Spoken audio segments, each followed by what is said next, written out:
Hello and welcome to the Astrology in You podcast. I'm Kerrie Hourigan and today we'll be looking at the full moon in Sagittarius coming up on the 14th of June 2022. I'd like to begin by acknowledging the original land carers, the Awabakal people, where this podcast is recorded. I give my deepest respect to elders past, present and emerging, and acknowledge the Awabakal people who have cared for this land for tens of thousands of years. I acknowledge that this land was stolen from them and that sovereignty has never been ceded. So just before we begin, a reminder, you can get a free mini astrology report that includes a very detailed birth chart from Astrology in You. I created a video to show you how you can create a free birth chart with transits at astro.com. And you can find the podcast on iTunes. Any resources mentioned in the podcast will have links in the show notes below. And if you receive the newsletter, you will have access to the full moon in Sagittarius through the houses. Now, as you can imagine, there are countless interpretations. So I've put together some general interpretations that will help you understand the energies better. Well, 2022 continues as a year of intensity, but this is to keep us moving forward. Intensity creates change. We collectively and individually go through it, discarding what isn't working anymore, the old ways that have had their time so we can move into new and innovative ways. Change is not easy for some, and in fact it can be absolutely terrifying, but change is inevitable. We know change must happen. It can be slow and gradual, but if ignored, many forces come together and it can be catastrophic. Nothing stays the same. That is illogical and it goes against natural law. The full moon in Sagittarius is happening at 23 degrees and 25 minutes, and this will be a super full moon, meaning the moon is closer to the Earth in its orbit. The super full moon will have a great pull on the oceans, tides and land, just as it does on our emotions, as emotions are represented by water in astrology. Full moons are associated with bringing things to a completion, a closure or culmination so we can release and let go. We also become very aware of where we feel energetically blocked, and this keeps us stuck. In order to let go and release these stressful issues and limiting beliefs that cause this, we have to look at them and be honest with ourselves. After all, this is what the full moon does. It exposes and illuminates what is kept in the dark to shed light and bring it out in the open. I mean, you only have to see how the full moon lights up the night sky. This is why this is an ideal time to look closer at stressful thoughts, limiting beliefs, keeping you stuck. Things like, I can't do it, I'm not good enough, I'm too old, etc.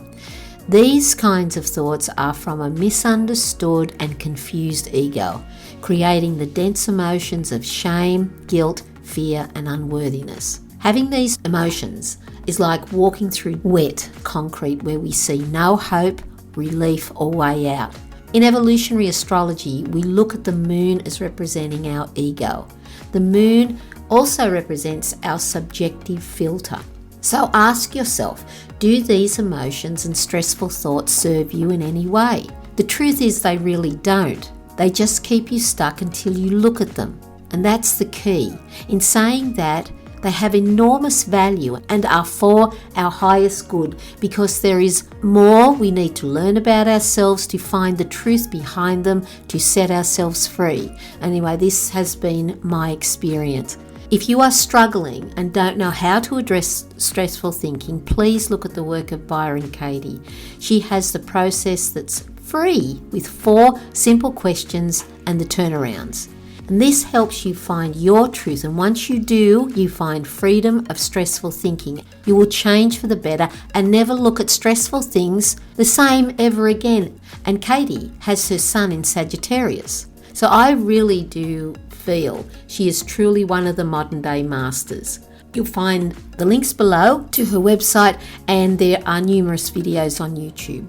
Now with Sagittarius, we feel the need for freedom, truth and justice as deceptions and lies are revealed, and this is shedding the necessary light to expose what is not true, such as limiting beliefs. And what Byron Katie says is any stressful thought is a lie. I mean, just knowing that in itself gives you, hopefully, the encouragement to go and look at her work. When we go through Katie's process, we are then free to explore the higher mind, which inspires us to go beyond our comfort zones. We can choose to do this with learning, education, or travel for our own fulfillment. We can be motivated by curiosity to expand our horizons for the future, and higher and lighter emotions of relief, hope, optimism, gratitude, and appreciation flood our bodies, making it easier to look at a better future and make better decisions.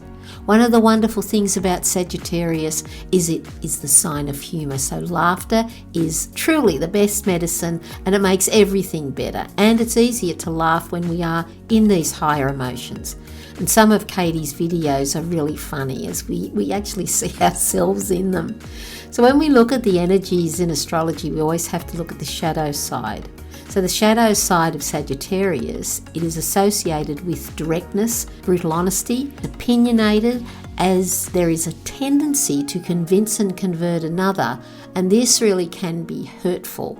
So one can also feel very alienated in this archetype, so it's best to be mindful of that. Sun and moon are in opposing signs. During the full moon, we have the sun in Gemini, and this helps to stabilize the intense energy of the full moon in Sagittarius by providing different options and choices, including viewing things from different perspectives. The Sagittarius super full moon is in an orb of 4 degrees from the galactic center. And I first mentioned this several podcasts ago. The galactic center is at 27 degrees of Sagittarius, where from this point we create our reality and future. Our future can be where we put our attention on either our ideal future that we want, filled with optimism and enthusiasm, excitement and belief of a better world, or one that is a nightmare, fueled by fear and anxiety. The choice is ours, and we only have to start on an individual level. So just a short mention of other things that are happening. The Sagittarius full moon is in a T-square to Neptune in Pisces, and Neptune is the focal point of this T-square, suggesting things to come to light for letting go and releasing. On a more global scale, the light being shed on secrets and deceptions around truth and freedom. Neptune is known as the dissolver. Neptune also seeks to dissolve what isn't true or useful, therefore light will be shed on the life area or house of your own natal chart of where Neptune is transiting. So be mindful of very subtle feelings in what needs to be purged or released. Jupiter, the ruler of Sagittarius, is currently in Aries along with Mars and Chiron. Jupiter is known as the expander. It's known for its optimism, opportunity, and a sense of adventure, leading to the feelings of being blessed. You will feel motivated and that anything is possible, expanding your horizons, and in turn you can motivate others. You can't help it when you feel like that.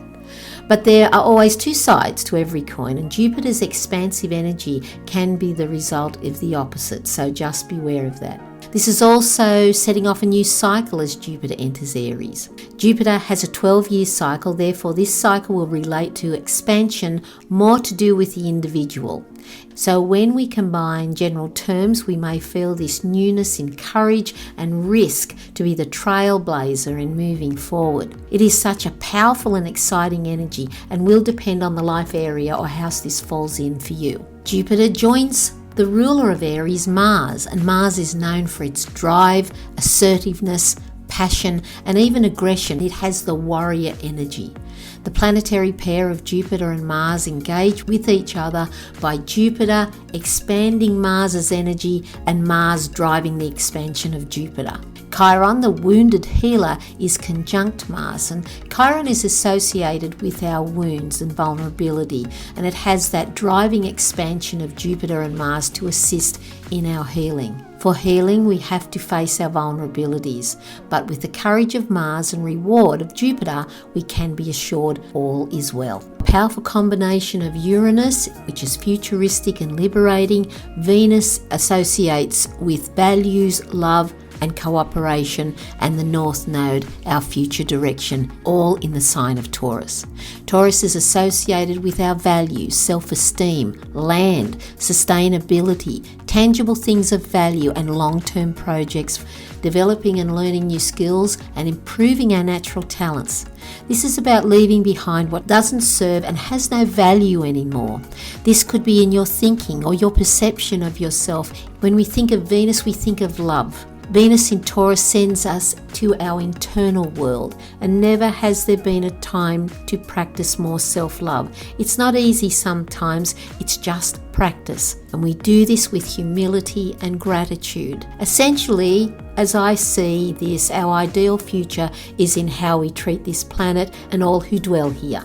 Therefore, it is crucial that we do not buy into the fear. And I'm reminded of something Louise Hayes says, and she says, everything happens for my highest good. In this situation, only good will come, and I am safe. So if your circumstances are challenging, keep saying this to yourself to invoke hope, relief, gratitude and appreciation. It's just practice, and of course see the work of Byron Katie. The other thing I wanted to mention is Taurus is often linked with money. With Uranus, which is the archetype of innovation, play with creating additional streams of income. I have a great friend, Susan Hart, who has a free financial literacy course at the Moon in You, and it includes astrology and money. It's currently free until the 30th of June 2022, and I'm very proud that Sue invited me to be part of that. It is important to mention Taurus is associated with food, so we are seeing more and more disruptions to the food supply. So see what vegetables you can plant. Even if you live in an apartment, you can grow them in pots very successfully. Pluto, the planet of transformation, is at 28 degrees in retrograde in Capricorn, and this keeps unraveling the corruption, the secrets around big business, governments and the rich and powerful. This will continue to happen regardless of their efforts to keep it hidden. On a more personal level, the retrograde motion helps us to slow down, to go over, to revisit and review what no longer serves or works anymore. And this must be discarded to make way for the new, otherwise we can't progress forward. And the most important thing is to keep focused on your goal, and your decisions will be easy. Saturn, the ruler of Capricorn, is currently in Aquarius and is also in retrograde. This is like a meeting of the old, which is Saturn, and the new Aquarius, which is futuristic. It's about community, equality and humanitarianism. Again, in the retrograde motion, we get to revisit and review structures we have in our lives which could relate to our routines or thinking, and including our physical bodies, to discard what doesn't work anymore. Saturn is also in a squaring aspect to Uranus, Venus and the North Node in Taurus, suggesting there can be somewhat tension and frustration as we change how we have been doing things, but it is in a more harmonious aspect to the full moon in Sagittarius, giving flexibility to adapt to changes we are wanting and needing to make. Also assisting is Mercury in its own sign of Gemini, as this is in an inconjunct aspect to the full moon. This aspect can be difficult, but it is in the difficulty that we learn and must keep searching for different options to try that are really not realized initially, but will make themselves known, and the effort is certainly well worth it. In essence, I will leave a list of suggestions you can do it during the full moon in Sagittarius, but listen to your heart's intelligence. This is where you find your truth and meaning. We connect to each other through our hearts and to every living thing, the cosmos and source. Be in the higher emotions of hope, gratitude, joy, relief, appreciation, wherever you can, and just know all is well. Thank you for listening, and a thank you to all the new subscribers. I am absolutely thrilled to bits when I get a new subscriber, and they're from all over the world. It's incredible. Take good care of yourself. God bless, and I'll see you next time. Bye-bye for now.